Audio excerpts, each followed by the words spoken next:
यह कहानी जैक के बारे में है जो कि पेंडोला प्लेनेट का रहने वाला है। यह अपनी फैमिली के साथ बहुत खुश रहता है। इसकी फैमिली में वाइफ और बच्चे होते हैं। ये बताता है कि मैंने अपने बच्चे के अलावा 2 और बच्चे को अडॉप्ट किए हैं, जिसमें से एक मेरे ही पुरानी साथी की बेटी है जो उसको पैदा करने के बाद मारी गई। एक और बच्चा है जो कि इंसानों का ही है, क्योंकि आज से कुछ सालों पहले इंसान इस प्लेनेट में रहने के लिए आए थे, लेकिन जब इंसान वापस जमीन की ओर रहने के लिए चले गए तो यह बच्चा इधर ही रह गया। तब से यह मेरे साथ ही रहता है। सब बच्चे आपस में एक साथ खेलते और एक दूसरे का ख्याल भी रखते। जैक अपने बच्चों को सब कुछ सिखाता है, जैसे कि तीर चलाना, मछली पकड़ना और भी बहुत कुछ। ये सब बहुत खुश तो होते हैं, लेकिन एक रात को जैक और उसकी वाइफ आसमान में एक सफेद चमकता तारा देखते हैं। वो जैसा ही करीब आता है तो पता चलता है कि वह इंसानों की स्पेस शील्ड है और ये लोग हमारे प्यारी सी प्लेनेट में फिर से रहने आ रहे हैं। स्पेस शिप से निकलने वाली आग की वजह से पूरे जंगल में आग लग जाती है। आग से बहुत सारे जानवर मारे जाते हैं और बहुत नुकसान भी होता है। इसके अंदर से इंसान निकलते हैं जो बड़े बड़े रोबोट्स के अंदर बैठे हुए हैं और इनके पास बहुत बड़ी गाड़ियां होती है जो रास्ते में आने वाली सभी चीज को कुचल देती है। जबकि जैक और उसकी वाइफ के पास इस तबाही को देख के रोने के अलावा और कोई ऑप्शन नहीं रहता। पता नहीं इंसान कब इंसान बनेंगे। फिर यहाँ पर एक लैब को दिखाया जाता है जहाँ पर एक इंसान रहता है नीले कलर का। वह बिल्कुल जैक और उसकी फैमिली की तरह दिखाई देता रहता है। वह बेकाबू होकर उड़ता है और आसपास के लोगों को मारने लगता है। उसके साथी उसको कंट्रोल करते हुए बताते हैं कि आप ही हमारे कर्नल हैं और आप इंसान ही हैं और हम आपको मॉडर्न टेक्नोलॉजी की मदद से ऐसी बॉडी दे दी है जिस वजह से आप इस प्लेनेट में जिंदा रह सकेंगे। आप दिखने में इस प्लेनेट के लोगों के जैसे ही लगेंगे। आपको फिक्र करने की जरूरत नहीं है। और इसी तरह बहुत से इंसानों को ऐसी बॉडी दे दी जाती है जो कि आप आसपास के खड़े लोगों को देख भी सकते हैं। तब जैक और उसके साथी इंसानों को रोकने के लिए उसकी ट्रेन को तबाह कर देते हैं, जिसमें उसके हथियार और खाने का सामान जा रहा था। वो खुद उड़ने वाले क्रैश में थे और इंसानों के हेलीकॉप्टर को भी तबाह कर दिए और उसके माल को भी लूट लेते हैं। जब कर्नल को उस सब की बात का पता चलता है तो वो जैक को मारने का प्लान करता है। जैक ही है जो नावी लोगों का लीडर है, तो इसके और जैक जैसे दिखने वाले लोगों को नावी कहा जाता है। ये वो लोग हैं जो जंगल में रहते हैं और इन्हीं लोगों ने ट्रेन पर अटैक किया था। लेकिन कर्नल के सीनियर ऑफिसर ने बताता है कि जब भी हमने जैक के जंगल में जहाज भेजे हैं, उनके उड़ने वाले क्रिएशंस ने हमेशा जहाज को तबाह किया। आप ही हमारे उम्मीद हो जो कुछ कर सकते हो। तो कर्नल जंगल में अपने कुछ साथियों के साथ पैदल जाता है जहाँ पर जैक के बच्चे खेल रहे थे, जो अपनी तरफ इंसानों को आता देखकर अपने फादर को बताते हैं, लेकिन उसी वक्त वे उन्हें पकड़ लेते हैं। उसी वक्त जैक की वाइफ वहाँ पर जाकर तीर में एक इंसान के मुंडी के आर पार कर देती है और दोनों में लड़ाई शुरू हो जाती है। जैक की वाइफ अपने सारे बच्चों को तो बचा लेती है, लेकिन कर्नल उसके उस बेटे को उठा कर ले जाता है जो इंसानी शक्ल वाला बच्चा था। इसको इन्होंने अडॉप्ट किया हुआ था। जैक की वाइफ बच्चों को लेकर परेशान ही रहती है कि जैक कहता है कि अब हमें इस जंगल को छोड़कर जाना होगा। मैं यहाँ का लीडर हूँ और वह कर्नल मेरे पीछे है। जब इंसान यहाँ आए थे तो मैंने ही कर्नल को मारा था, क्योंकि वह नीले जैसे एयर टावर पर जिंदा होकर वापस आया है, इसलिए वो मुझे मारना चाहता है। अगर मैं, तुम और इस कबीले के लोगों की जान बचानी है तो हमें यहाँ से जाना होगा, नहीं तो हमारा पकड़ा हुआ बच्चा हमारा जल्द ही लोकेशन बता देगा कि हम कहाँ रहते हैं और वह इंसान हम तक बहुत जल्दी पहुँच जाएगा। जैक की वाइफ जाना तो नहीं चाहती, लेकिन आखिरकार मान ही जाती है। दूसरी तरफ इंसान जैक के बच्चे पर जुल्म कर कर उसके घर का पता पूछते रहते हैं, लेकिन वो हिम्मत करता है और कुछ भी नहीं बोलता। तभी कर्नल आकर रोकते हैं और बोलते हैं कि यह इंसान है तो हम इससे इंसान की तरह बात करेंगे। वह उसकी तरफ दोस्ती का हाथ बढ़ाते हुए बताता है कि मैं उसका असली फादर हूँ। आखिरी बार मैं इस दुनिया में आया था तब मैं तुम्हें जानबूझकर इस दुनिया में छोड़कर गया था। उस समय मैं तुम्हें अपने साथ नहीं ले जाना चाहता था, पर अब मुझे एहसास है और मैं तुम्हें यहाँ से ले जाना चाहता हूँ। उसके बाद यह मासूम बच्चा बोल देता है कि ठीक है, मैं आपको वह जगह दिखाऊंगा। दूसरी तरफ जैक और उसकी फैमिली और उस कबीले के लोग जंगल को छोड़कर अपने उड़ने वाले क्रिएशंस में बैठकर बहुत दूर चले जाते हैं। उनको रहने का कोई दूसरा ठिकाना मिले और वो लोग वहाँ पर रह सके। ये लोग पानी के पास रहने वाले नाविस के पास पहुँचते हैं तो ये लोग भी उन्हीं के प्लेनेट के, लेकिन दिखने में उससे अलग रंग के होते हैं। पानी में रहने वाले नावी इनका मजाक उड़ाते हैं, जैसे कि इनकी दुम पतली है, इनके बाजू पतले हैं और भी बहुत कुछ। तभी पानी वाले नावी लोगों के लीडर आता है और बोलता है कि तुम लोग जंगल में रहने वाले हो, तुम्हें यहाँ पर पानी में रहने की कोई जरूरत नहीं। तुम्हें कुछ नहीं आता आता कि पानी में कैसे सरवाइव करना है, लेकिन जैक जवाब में कहता है कि हम जल्द ही सब कुछ सीख जाएंगे।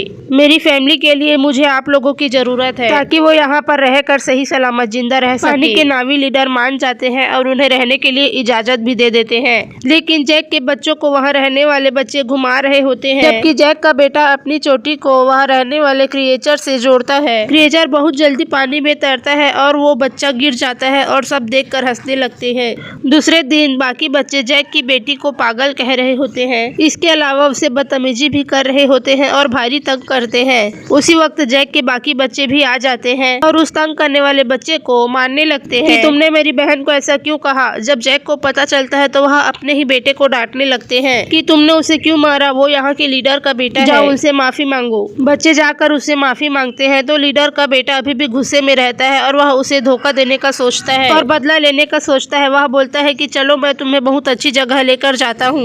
वह उसे गहरे पानी में ले जाता है जहाँ पर खतरनाक मॉन्स्टर रहता है। मॉन्स्टर आकर उसके पर अटैक कर देते हैं जिसकी वजह से वह डूबने लगता है। लगातार मॉन्स्टर उस पर अटैक कर उसको खाने की कोशिश करता है। दोनों आमने सामने हो जाते हैं, तभी वहाँ का सबसे बड़ा मॉन्स्टर आता है और छोटे मॉन्स्टर को मुंह में लेकर खा लेता है। उस टाइम जैक का बेटा पानी में सांस नहीं ले पाता और वह डूब जाता है, लेकिन जब उसकी आंखें खुलती है तब वह देखता है कि यहाँ के सबसे बड़े मॉन्स्टर ने उसकी जान बचाई है और वो उसके ऊपर लेटा हुआ रहता है। वो बेचारा देखता है कि मॉन्स्टर बहुत ही ज्यादा जख्मी है और ये उसके शरीर में लगे हुए हथियार को निकाल कर सुकून देता है। तभी दोनों की दोस्ती हो जाती है और वह मॉन्स्टर उस बच्चे को लेकर उसके घर छोड़ आता है। नावी के लीडर को पता चलता है कि उसके खुद के बेटे ने उस बच्चे को मरने के लिए मॉन्स्टर के पास छोड़ दिया था, उसे सजा देने लगता है। तब जैक का बेटा बोलता है कि उसकी कोई गलती नहीं है, ये मेरा ही आइडिया था गहरे पानी में जाने का, मैंने ही उसे चलने को कहा था। नावी के लीडर के बेटे को शर्मिंदगी होती है कि मैंने तो इसे मारना चाहता था और इसने मुझे बचा लिया। उसके बाद वो इसका बहुत अच्छा दोस्त बन जाता है। जैक का बेटा सबको बताता है कि बड़े मॉन्स्टर ने मेरी जान बचाई, पर दोस्त उसका मजाक बनाने लगते हैं। उसकी बात में कोई यकीन नहीं करता। अगले दिन वह फिर बड़े मॉन्स्टर के पास जाते हैं, जाकर बहुत एंजॉय करता है और दोनों आपस में बहुत खेलते हैं। लेकिन कर्नल अब भी जैक और उसकी फैमिली को तलाश रहा था। फिर कर्नल को इन्फॉर्मेशन मिलती है कि जैक और उसकी फैमिली कहाँ कहाँ जा सकते हैं, पर अभी भी उसे लोकेशन नहीं पता चला था, तो वो लोग इसे ढूंढ ही रहे थे। उन्होंने वहाँ उड़ने वाले क्रिएचर्स पर अपना कंट्रोल कर भी लिया था। वहाँ के रहने वाले नावी लोग इस क्रिएचर्स का इस्तेमाल करते थे।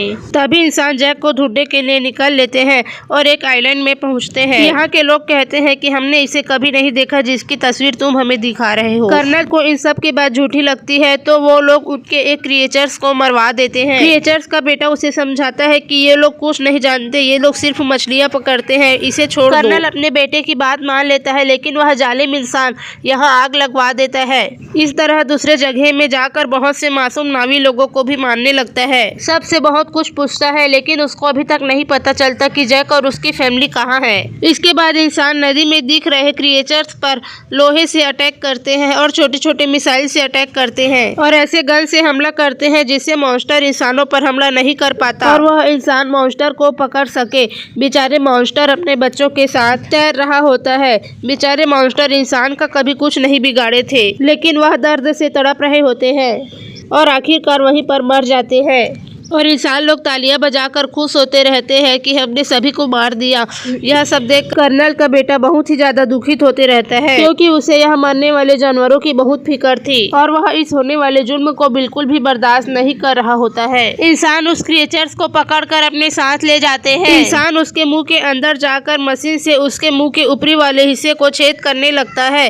तभी एक पीले कलर का लिक्विड निकलता है। ये लिक्विड ऐसा था जिसको पीने से इंसान बहुत ही लंबी उम्र तक जिएगा, मतलब उसका साल बहुत धीरे धीरे बीतेगा और वह बहुत लंबी उम्र तक जिएगा। इस लिक्विड की कीमत मार्केट में करोड़ों डॉलर है, जिसे यह बेचकर बहुत पैसा कमाने वाले हैं। उसके बाद मरे हुए मॉन्स्टर को पानी के नावी लोग देख लेते हैं और जैक को बहुत बुरा भला बोलते हैं कि तुम्हारी वजह से इंसान यहाँ तक पहुँच गए और हमारे क्रिएचर्स को मार रहे हैं। फिर नावी वाला लीडर कहता है कि जो हुआ सो हुआ, अब हम सब मिलकर इंसानों का सामना करेंगे। उसके बाद जैक का बेटा सबसे बड़े मॉन्स्टर से फिर मिलने जाता है। फिर वह देखता देखता है कि मॉन्स्टर के ऊपर कुछ डिवाइस लगी हुई है और वह डिवाइस उसे वहीं रोक कर रखा हुआ है और देखते हैं कि वह हिल भी नहीं पा रहा है। इंसान बहुत सारे लिक्विड पाने के लालच में और भी मॉन्स्टर को मारने का इरादा रखता है। इस बार बारी है जैक के बेटे के दोस्त वाले मॉन्स्टर की, क्योंकि इसकी साइज भी बहुत बड़ी है और इससे बहुत ज्यादा लिक्विड निकलेगा, इसलिए वह मॉन्स्टर को मारना चाहते हैं। मॉन्स्टर के पास उसके बेटे और बाकी बच्चे लोग होते हैं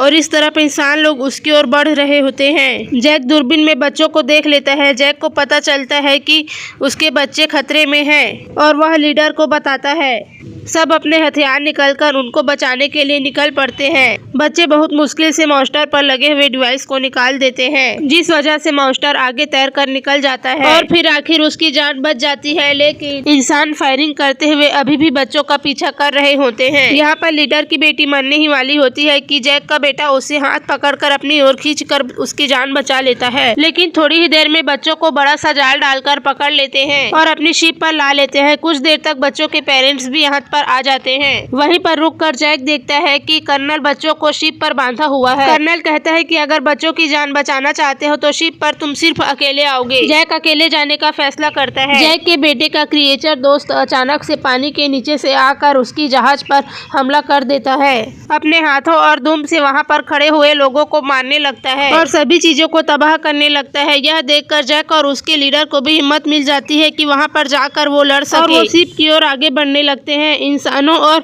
नावियों के दौरान काफी लड़ाई झगड़े होने लगती है। इस लड़ाई में बहुत सारे इंसान भी मरते हैं और नावी भी मरते हैं। नावी वाला छोटा क्रिएचर लोहे की रस्सी से इनके शिप को बांध देते हैं, जिसमें बहुत सारे इंसान मर जाते हैं। जैक भी बच्चों के पास आकर उन्हें जहाज से बाहर निकाल लेता है, छुड़वा लेता है। कुछ बच्चे अपने एडॉप्टेड भाई को भी पहचान लेते हैं और उसकी भी जान बचाकर उन्हें निकाल लेते हैं। उसी दौरान जैक का एक बेटा मारा जाता है। उसकी माँ यह सब देखकर अपने दिल में काबू नहीं रख पाती और वह चिल्ला चिल्ला कर रोने लगती है। कर्नल लोग फिर से जैक के 2 बच्चे को पकड़ लेते हैं और वह इंतजार करते रहते हैं कि जैक उनको बचाने आएगा और इसी का फायदा उठाकर हम जैक को मार डालेंगे। जैक वहां बड़ी खामोशी से आकर धमाका करता है, जिससे सब तरफ आग ही आग हो जाती है, जिससे बहुत सारे इंसान मारे जाते हैं। उसकी वाइफ भी अपने तीर से बहुत सारे इंसान को हमेशा के लिए खत्म कर देती है। एक इंसान को गुस्से वाली आंखें दिखाकर मार डालती है, क्योंकि उसने अभी अभी अपना एक बेटा खोया था। मौका देखकर कर्नल जैक की बेटी पर हथियार रख के सबको हथियार डालने को कहता है, लेकिन उसी दौरान उसकी वाइफ आकर कर्नल के बेटे के पर ही चाकू रख देती है। फिर यह सब देखते हुए कर्नल को उसकी बेटी को छोड़ना पड़ जाता है। अब फाइनली कर्नल और जैक की लड़ाई होती है। जैक बड़ी मुश्किल से कर्नल का गला अपने हाथों में दबाकर मार देता है और कर्नल पानी में डूबने लगता है, लेकिन कर्नल का बेटा उसे डूबने न देकर पानी से बाहर ले आता है, क्योंकि कर्नल ने उसकी जान बचाई होती है जब जैक की वाइफ ने उस पर चाकू रखा हुआ था। जब कर्नल कहता है कि बेटा मेरे पास आओ, तब वह उस पर गुस्सा कर कर अपनी फैमिली की ओर चला जाता है और जैक के परिवार भी उसको देखकर बहुत खुश होती है और उससे पहले जैसे ही प्यार करता है। जैक अपने मरे हुए बेटे को पानी में डालता है, तब उसे याद आता है कि वो अपना खुद का बेटा कैसे उसे छोटे से बड़ा किया, उसको पाला हुआ है और अपने ही हाथों से उसे दफन भी कर रहा है। इस फिल्म की कहानी यहीं पर खत्म हो जाती है।